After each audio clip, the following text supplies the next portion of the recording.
La chrétienté, encore une fois, ce n'est pas un idéal d'une vie parfaite chrétienne.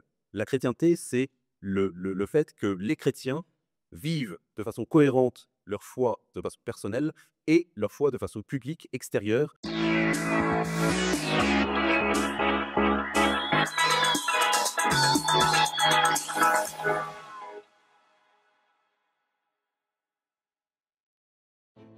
Recréer la chrétienté? Monseigneur Jordi s'en inquiétait récemment, affirmant que l'Église aurait renoncé à la royauté sociale du Christ. Le christianisme ne devrait-il être qu'une croyance intime, reléguée aux sphères privées? Mais comment accepter une telle abdication alors que le laïcisme athée, la montée de l'islam et le matérialisme consumériste façonnent désormais notre quotidien? L'histoire nous enseigne une vérité constante. La foi ne peut rester invisible. Elle s'incarne, elle transforme, elle édifie. Depuis 2000 ans, l'Évangile interroge les hommes. Comment inscrire dans le temps les maximes de la vie éternelle? Comment éviter que la foi ne soit étouffée dans le silence des consciences? À cette tentation du repli, Don Gérard, père abbé du Barou, s'insurgeait et donnait raison à Charles Péguy. Il faut que la France, il faut que la chrétienté continue. Mais à quel prix? L'histoire répond. Au prix fort de l'héroïsme et du sacrifice. Alors quel avenir pour la chrétienté? A-t-elle encore un destin à jouer? Peut-elle encore s'incarner dans nos nations? Doit-elle être un combat politique ou un refuge intérieur? Lors de ce colloque, Julien Langella interrogera l'abbé Raffray, David Engels et Jean-Pierre Maugendre pour débattre de l'avenir de la chrétienté et de son ancrage géographique, France ou Europe. Une discussion essentielle pour ceux qui refusent d'être des spectateurs du déclin.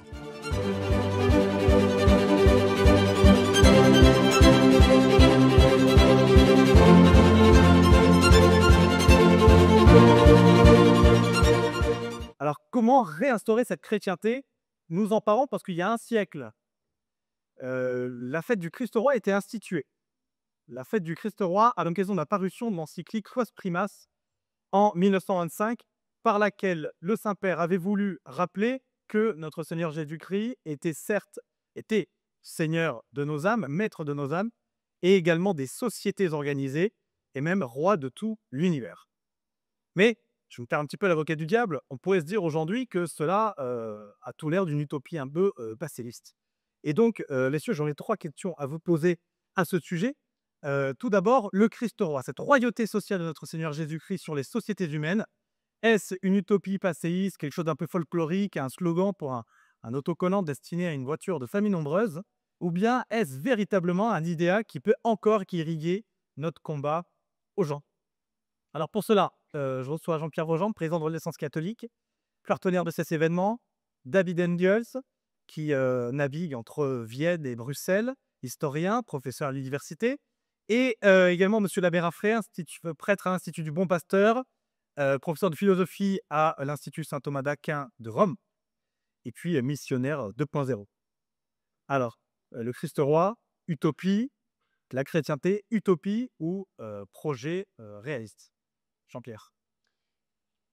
Alors, je crois qu'il faut d'abord définir les termes. Le Christ roi, c'est la chrétienté. La chrétienté, c'est quoi?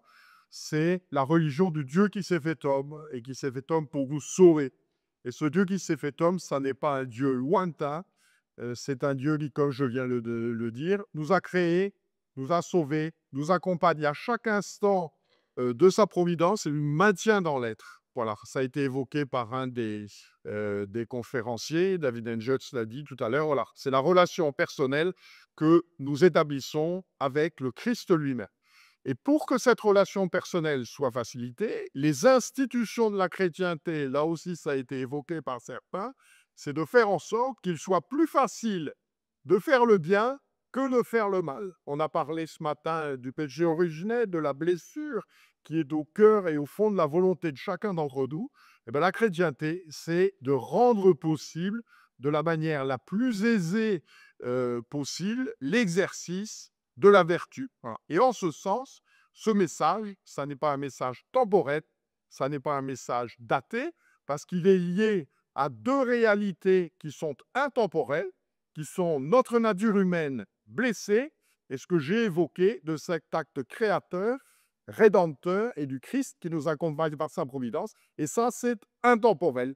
Donc la chrétienté, par nature, elle est intemporelle. Nadine, la parole est à vous. Oui, merci. En tant qu'historien, évidemment, parler sur ce panel est peut-être un peu plus difficile, mais je dirais ma première réponse, c'est que d'abord, le Christ roi n'a pas besoin de notre aide pour être roi. Il est roi, qu'on le veuille ou non, il a été depuis le début des temps, il sera jusqu'à la fin, le Logos est roi, il est là.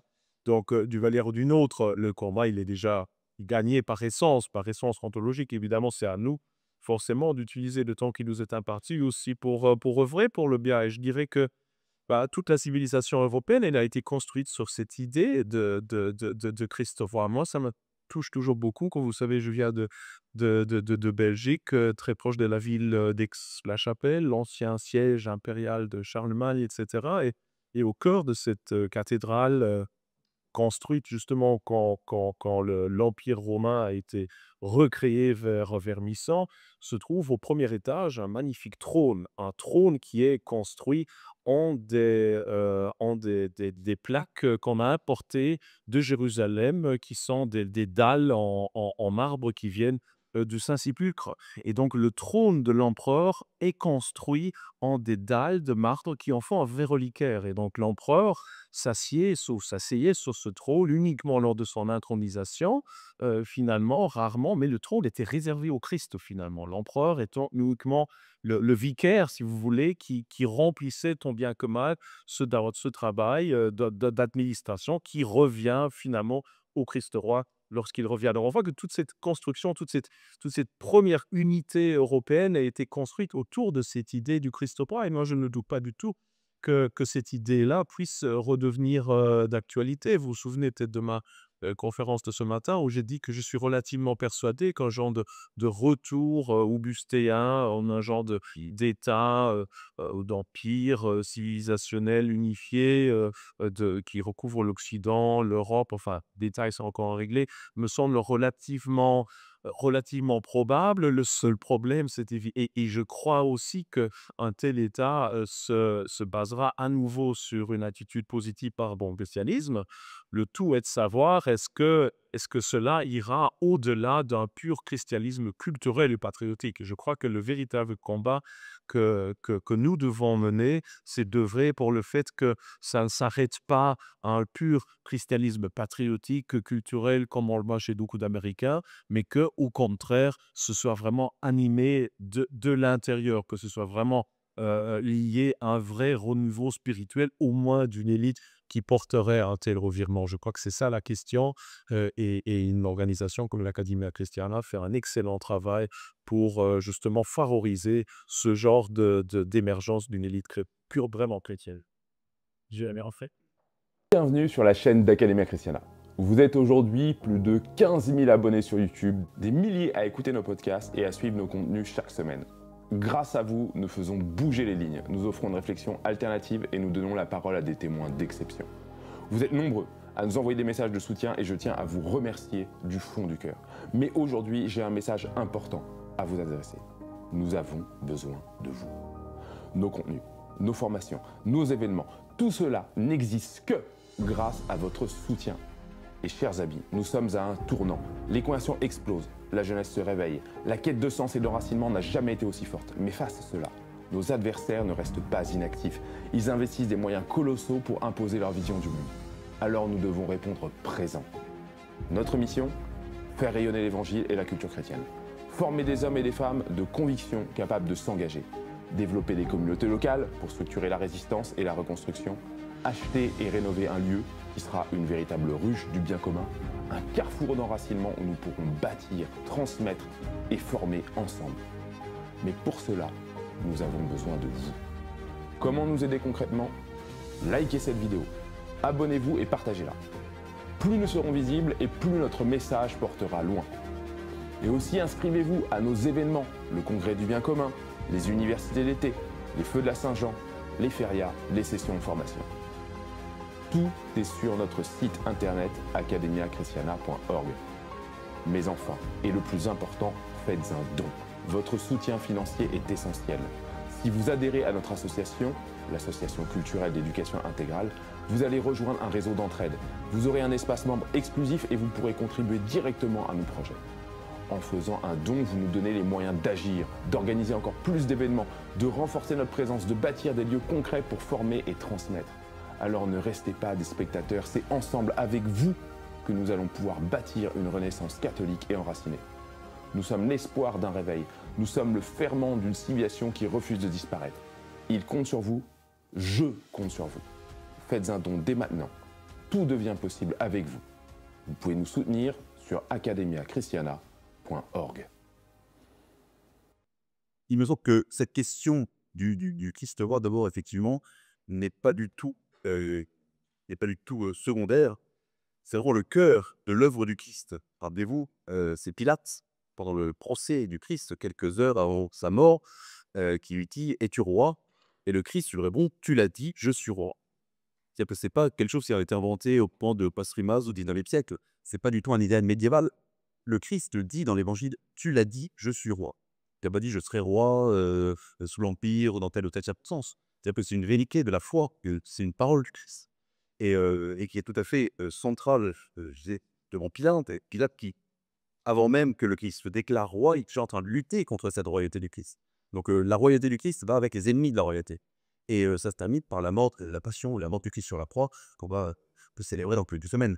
Donc on est vraiment ici au cœur de la chrétienté, au cœur de notre vie chrétienne, et au cœur de toute l'histoire du christianisme, et donc au cœur de toute l'histoire des hommes. Donc vous voyez, c'est pas comme, par exemple, c'est pas du tout péjoratif, mais c'est plutôt comme le Sacré-Cœur, ou comme telle dévotion. Même je pourrais dire que le Sacré-Cœur, c'était hier, puis le Cicéron, mais si vous voulez, c'est pas une question de dévotion secondaire qui aurait pris une telle dimension. On est vraiment au cœur de l'œuvre du Christ réalisée dans le monde. Et puis, sur l'aspect justement de comment le réaliser, que ce ne soit pas simplement un attachement culturel, mais que ce soit quelque chose de véritablement concret, je pense qu'il faut être assez simple, c'est-à-dire que qu'est-ce qu'on penserait d'un père de famille catholique qui n'enseignerait pas, qui ne vivrait pas chrétiennement, qui n'enseignerait pas la foi chrétienne à ses enfants, qui ne voudrait pas leur donner une éducation chrétienne. Il y aurait une contradiction évidente, parce que notre foi, justement, n'est pas un masque extérieur sur les valides attitudes, ce n'est pas une scène de théâtre, c'est véritablement une conviction. Alors on veut le transmettre à ceux qui sont les plus proches, qui sont les plus chers. Et bien de la même façon, tout chrétien a comme responsabilité d'enseigner, montrer l'exemple et d'établir autour de lui une chrétienté. Et pour conclure, la chrétienté, encore une fois, ce n'est pas un idéal d'une vie parfaite chrétienne. La chrétienté, c'est le fait que les chrétiens vivent de façon cohérente leur foi de façon personnelle et leur foi de façon publique, extérieure, et essayent d'établir chacun là où ils sont.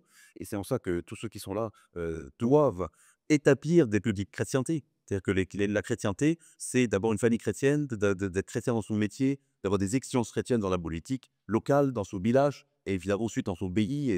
Et l'Europe chrétienne, justement, ne viendra que parce que chaque chrétien vit la chrétienté et établit une chrétienté là où il est. Merci, messieurs. Alors, si la royauté de notre Seigneur Jésus-Christ est destinée à s'incarner socialement dans une société donnée, quel serait finalement l'échelon pertinent? On pense évidemment à l'échelon de la nation, et en même temps, la chrétienté, c'est une réalité universelle. Catholicos signifie universel. Il y a le latin qui est commune à toute l'Église. La route des pèlerinages, comme la route du réseau des abbayes et des monastères, ignore les frontières. Alors, la chrétienté serait-elle une réalité européenne? Puis, d'ailleurs, pourquoi pas une réalité mondiale? Il y a des pays non européens, comme les Philippines, qui sont des pays majoritairement catholiques, dans lesquels il y a déjà des éléments de la loi naturelle qui sont appliqués politiquement. Alors, quel est l'échelon pertinent? Alors, vous avez évoqué à juste titre le fait que la chrétienté par excellence, c'est la chrétienté médiévale, c'est la chrétienté où Albert le Grand, saint Thomas d'Aquin, eh bien, ils sont à Paris, puis ils sont à Rome, puis ils sont à Aix-la-Chapelle. Voilà, tout ça, c'est un univers qui est homogène. Il est homogène dans la langue, parce que la langue des lettrés, c'est le latin. Ils parlent tous latin. Il est homogène également dans les références à la fois religieuses et anthropologiques. C'est-à-dire que toutes ces populations, même si elles sont dans des états différents, elles ont la même vision de l'homme, elles ont la même notion de son destin, elles ont la même approche du salut. Bon, et donc la chrétienté, elle se déploie dans cet espace parce qu'il y a l'unité de foi, l'unité de croyance. Je crois que le drame de notre temps, il y a eu deux drames, un petit drame et puis un grand drame par rapport à cette unité. Le petit drame, c'est la séparation d'avec le monde orthodoxe, donc en 1054, qui est un drame qui va concerner les relations dans le temps de l'Église et de l'État. Voilà, on débouche naturellement, et la situation de la Russie le montre aujourd'hui parfaitement, sur une forme de césamorapisme, où en fait il y a une alliance extrêmement étroite entre le pouvoir politique et le pouvoir religieux qui était vécu différemment en Europe occidentale. Ça, c'est la petite séparation, mais la grande séparation qui doit nous inquiéter par rapport à la question que nous pose Julien, c'est la séparation qu'opère la Réforme à partir du XVIe siècle. Parce que là, on n'est plus simplement sur une appréciation différente des rapports du spirituel et du temporel, on est sur vraiment des conceptions anthropologiques radicalement différentes. C'est-à-dire que la conception de l'homme que porte le catholicisme, disant que l'homme, ben, il est pécheur, mais il peut être racheté par la grâce, et il peut effectivement être transformé et devenir agréable à Dieu, cette conception est étrangère au monde protestant, et en particulier au monde luthérien, qui considère que l'homme est irrémédiablement, je dirais, un être de péché, et qu'il restera pécheur, c'est ce que nous dit Luther. Voilà, pêche hardiment, mais croit plus fermement encore. Et donc là, on a deux conceptions radicalement différentes qui font, me semble-t-il, je pense au dernier livre de notre ami David Angels, que la réponse à cette restauration de la chrétienté ne peut pas se poser au niveau du continent européen parce que les différences anthropologiques sont trop importantes. Je renvoie ceux d'entre eux que ça intéresse aussi à un livre qui m'a passionné, c'est La planète catholique de Jean-Aubert Pitt, et dans lequel il montre que en fait, les conceptions religieuses catholiques et protestantes ont des influences dans la vie quotidienne. Le fait qu'il y a des pays dans lesquels il y a des rideaux et puis qu'il y a d'autres pays dans lesquels il y en a pas. Et il dit ça, c'est des conséquences religieuses. Et donc, je pense que cette échelle de l'Europe, malheureusement, peut-être d'une certaine manière, elle est dépassée à cause de cette fracture anthropologique. Et vous n'empêcherez pas qu'un Anglais, je pense, se sentira toujours plus proche d'un Américain que d'un Grec ou d'un Ukrainien, quoi, parce que l'histoire est passée par là. Et puis ma dernière remarque autour de ça, sur ces séparations, c'est que l'histoire étant passée, on ne peut pas demander, dans le cadre d'un éventuel État européen, qu'un Suédois ou un Dabois, ils aient, avec les pays du Maghreb ou avec l'Afrique noire, le même type de relation que peuvent l'avoir un Français et un Anglais. C'est un Français et un Anglais, ils ont des siècles d'histoire commune avec des pays d'Afrique noire ou du Maghreb, ce qui n'est pas le cas. Et donc, ce sera ma deuxième note gaulliste de la journée. Profitez-en, c'est rare. Je crois que s'il y a un avenir pour l'Europe, c'est effectivement dans le cadre d'une Europe des nations. Oui à l'Europe, il y a l'Europe des nations, et le combat pour la chrétienté, me semble-t-il, en fonction de ce qu'il y a d'être évoqué, doit être d'abord mené au niveau de chacune des nations, avec peut-être le vieux slogan nationaliste catholique de tous les pays, unissez. Oui.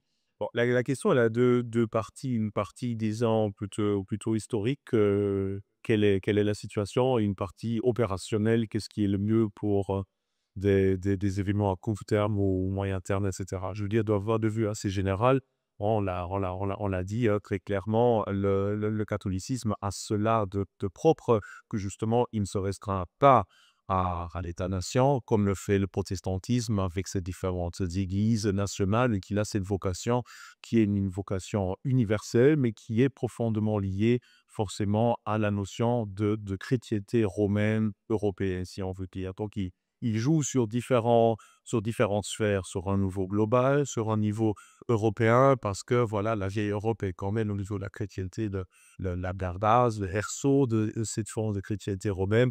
Puis évidemment, on a les nations et puis les régions, pas oublier non plus, hein, christianisme régional, il y a des grandes différences, etc., locales, etc.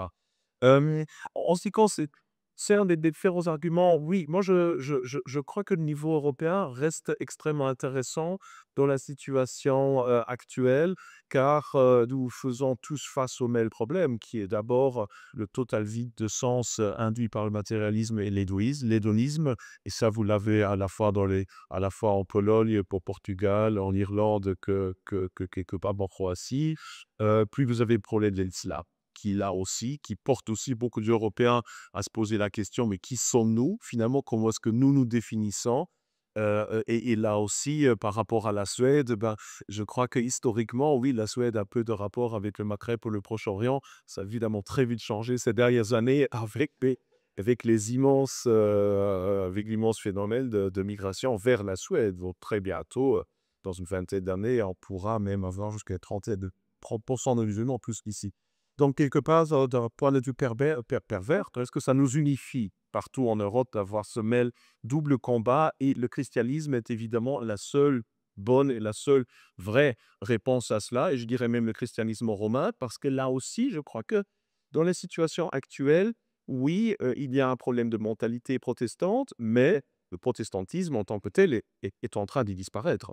Il y a des très bonnes chances, des très fortes chances que dans une génération ou deux, le protestantisme luthérien traditionnel ne sera plus là. Tout simplement, il aura disparu. D'un certain point de vue, le catholicisme aura gagné parce que le protestantisme se sera éradiqué lui-même. Il y aura évidemment tout ce qui est église évangélicale, etc. Mais ça, c'est un problème qui n'est pas juste lié maintenant au pays ex-protestant germanique, mais qui est devenu un problème généralisé pour l'entièreté de l'Europe une fois de plus. Donc je crois que là aussi, l'histoire va plutôt dans un sens aussi, une fois de plus, d'une unification non seulement politique européenne, mais peut-être même spirituelle. Et c'est pour ça que je crois que, alors que le niveau national est évidemment très important dans la reconquête interne, le niveau européen de chrétienté, d'histoire commune, de référence au passé impérial, je crois il faut le répéter, passé impérial, est quelque chose qui n'est pas à sous-estimer et qui peut apporter une véritable alternative à ce truc qu'est l'Union européenne et qui est devenu finalement le pire ennemi de ce que l'Union européenne devrait véritablement vouloir, c'est-à-dire avoir possédé une unification identitaire, culturelle, civilisationnelle et donc forcément aussi spirituelle de notre sentiment. Suave. Alors, pour mettre un peu de débat, de piquant de ce débat, parce que c'est d'accord, c'est pas. Je pense que la question n'a pas tellement de sens. Savoir est-ce qu'il faut une chrétienté nationale ou une chrétienté européenne. Finalement, je pense que la situation est bien plus grave que ça. C'est-à-dire qu'aujourd'hui, on est arrivé, bien sûr, on est dans un monde post-chrétien, mais on est arrivé à la situation des premiers chrétiens qui étaient très peu nombreux dans des premiers siècles, qui vivaient au milieu des barbares, au milieu des païens barbares qui étaient complètement, anthropologiquement, plus du tout chrétiens. Et c'est vrai chez les protestants, mais c'est vrai dans la banlieue parisienne, c'est vrai dans le métro à Paris, ou dans le Marais à Paris. Il est dans un monde, non, mais un monde où différentes barbaries, on en avait cité quelques-unes, différentes barbaries s'opposent, et les chrétiens là-dedans ne sont plus que des petits îlots, comme au 1er, 2e, 3e siècle, il y avait les chrétiens à Lyon, il y avait un monde de chrétiens qui sont partis évangéliser la Bretagne, enfin l'actuelle Angleterre, et ceux qui étaient en Allemagne, et ceux qui sont partis, et petit à petit, c'est dans un deuxième temps que ensuite les chrétiens sont venus et ont construit un monde plus cohérent. Mais je pense qu'on est vraiment arrivé à un état de chrétienté locale et qu'il faut d'abord construire des chrétientés enracinées, ce qui est très, très en lien avec ce qu'est le christianisme. Parce que le christianisme, c'est la foi de l'incarnation, c'est que Dieu se fait homme dans un temps, un lieu, dans un peuple, dans une histoire, avec une façon de vivre, une façon d'être, une façon de manger. Et nous, à notre tour, être chrétien, ça veut dire être chrétien en Bretagne, pas sur les Bretons, avec les coutumes bretonnes, si on est normand, avec les coutumes normands, si on est belge, etc. Vous avez compris l'idée. Et finalement, l'important n'est Bien sûr que tous les chrétiens ont ce lien de la foi entre un chrétien ukrainien, un chrétien grec et un chrétien définitif, hein, mais c'est à chacun de reconstruire, de refonder une chrétienté en luttant contre les barbaries auxquelles il est confronté et des chrétientés en tout ancrées et vraiment, comment dire, vécues. Merci, messieurs. Alors, j'ai envie de vous poser la question qu'on se pose depuis au moins 10 000 ans, en tout cas la question que se posaient les Hébreux en sortant d'Égypte, dans le désert. Que faire ici et maintenant pour faire advenir cette chrétienté dans ce monde, euh, dans cette société matérialiste sans Dieu? Alors, le premier point, ça paraît évident, il y a de chrétienté que s'il y a des chrétiens. Don Gérard, dans son livre Demain la chrétienté, il explicite bien, il dit: la chrétienté est fille de la sainteté et elle est fille du martyre. C'est-à-dire que pendant 3 siècles, les chrétiens, ils ont cherché à vivre en conformité avec la loi du Christ. Et puis, au IVe siècle, en 313, avec l'édit de Milan, ils ont pu enfin tenir une place dans la société romaine. Donc, des chrétiens. Des chrétiens, c'est deux choses, et à mon sens, il y a deux enjeux. Il y a d'abord un enjeu tout bête. L'agir suit l'être, c'est un enjeu démographique. C'est-à-dire qu'il faut qu'il y ait des chrétiens. C'est-à-dire qu'il y a, je renvoie souvent à cet exemple, voilà, ce qui a permis à la nation française et catholique du Québec de survivre pendant 2 siècles, après le traité de Paris en 1763, c'est la fécondité de ces familles catholiques. Donc, premier point, il y a un enjeu démographique, et puis il y a un deuxième enjeu qui est un enjeu fidélité. C'est-à-dire que ces chrétiens, eh bien, ils doivent être effectivement des chrétiens conscients des exigences, des sacrements qu'ils ont reçus, de leur baptême, de leur confirmation. Voilà. Donc, premier aspect. Et puis, deuxième aspect, je crois là aussi, les premiers siècles de l'Église sont tout à fait révélateurs de cela. Donc, les chrétiens se sont développés, d'abord en ayant des familles fécondes, ensuite par apostolat missionnaire avec les conversions. Et puis, ils ont surtout fait quelque chose qui, me semble-t-il, est au cœur de la question que nous pose Julien. Ils n'ont pas déserté la baraille d'État. C'est-à-dire que quand on s'interroge, quand on voit le martyr de Saint-Martin, Saint-Martin, il était officier dans l'armée romaine. Saint-Sébastien, il était également officier. Bien, ces gens, autant que leur conscience le permettait, ils étaient, et d'ailleurs, on a un certain nombre des textes des premiers siècles de l'Église, et c'est l'enseignement de saint Paul, dans lequel nous devons être des citoyens exemplaires, mais des citoyens exemplaires investis dans la biblicité, tant évidemment, on ne demande pas de faire des choses opposées à la morale. Pour les chrétiens, ce qui était opposé à la morale, c'était d'offrir de l'encens à l'empereur, ce qui revenait à le reconnaître comme un dieu. Voilà. Mais tant que Saint-Sébastien, Saint-Martin, on ne leur demandait pas de faire ça, eh bien, ils tenaient leur place dans la société. Et petit à petit, eh bien, et d'abord, ils avaient certainement une influence personnelle, et puis petit à petit, je dirais, en prenant possession des rouages du pouvoir, ils ont permis la conversion de Constantin. Également, si on regarde les premiers siècles de l'histoire de l'Église, il faut aussi beaucoup insister sur le rôle des femmes. C'est-à-dire que les premières communautés chrétiennes, elles s'adressent aux personnes défavorisées, elles s'adressent aux esclaves, elles s'adressent aux gens qui sont en situation de nomination, et elles s'adressent aux femmes. Et quand on regarde les 2-3 premiers siècles de l'Église, il y a un certain nombre de mesures. Ce sont les femmes qui calment leur mari en disant: attends, on ne s'énerve pas. Bon. Et je crois donc que sous cet aspect, les femmes chrétiennes ont un rôle à jouer dans la promotion de la chrétienté aux autres. David Engels? Oui, bah, je ne répéterai pas ce qui vient d'être dit parce que c'est absolument, absolument parfait. Et je suis tout à fait d'accord avec ces différentes approches. Moi, j'ai traité plutôt le regard sur les différentes strates dans lesquelles on peut agir. Alors, évidemment, bon, tout en haut, il y a il y a les strates du pouvoir politique et économique, mais ça, c'est évidemment, j'en ai déjà parlé ce matin, assez difficile d'y accéder. Et puis, c'est aussi toujours un certain pari sur son propre salut d'âme, de s'investir dans certains milieux où il y a un véritable pouvoir.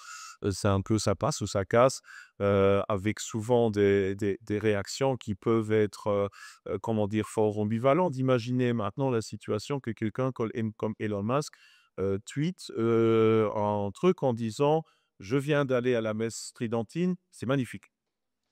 Vous aurez comme réaction probablement des millions de personnes qui subitement vont se dire: «Ah, Elon Musk fait ça, je vais chercher la prochaine église pour faire la même chose». Quelle sera la conséquence? Oui, ça amènera peut-être quelques gens au salut, le christianisme, ça alimentera peut-être aussi un certain christianisme très superficiel, très patriotique, comme pure action politique. Donc c'est pour ça que je dis ce milieu-là, on est vraiment dans quelque chose d'extrêmement ambigu, d'extrêmement ambivalent. On peut imaginer vivre peut-être un jour de nouveau dans un État qui serait chrétien nominellement, alors que dans la forme, finalement, pas grand-chose ne changeait. Jusque, on ne parlera pas d'LGBT, mais on parlera de Christ, on aura plus des drapeaux arc-en-ciel, mais peut-être blanc, blanc, blanc et jaune. Mais dans la réalité du pouvoir polarisé, de l'exploitation, de la corruption, de l'État individuel, de le gouvernement, il n'y a peut-être pas grand-chose qui change. C'est pour ça que je dis que la véritable lutte, elle n'est pas seulement pour le pouvoir en tant que tel, mais pour une véritable christianisation interne. Et je crois que là, on peut y aller que par différentes voies. D'abord, la voie individuelle. Il faut d'abord vraiment être de nouveau confirmé dans son approche et ne pas perdre le nord, dans notre cas l'est, c'est-à-dire vraiment de tout renvoyer à son propre salut d'âme et d'examiner ses propres actions de ce point de vue-là, et toujours tout ramener à ce qui est vraiment essentiel, c'est-à-dire sa proximité individuelle avec Dieu, première étape, mais celle, je crois, qui est encore plus importante et qui est celle qui nous est accessible actuellement, parce que le pouvoir de l'État ne l'est pas et le pouvoir sur les grandes corporations non plus, mais le niveau qui nous est accessible, c'est la formation de communautés exemplaires.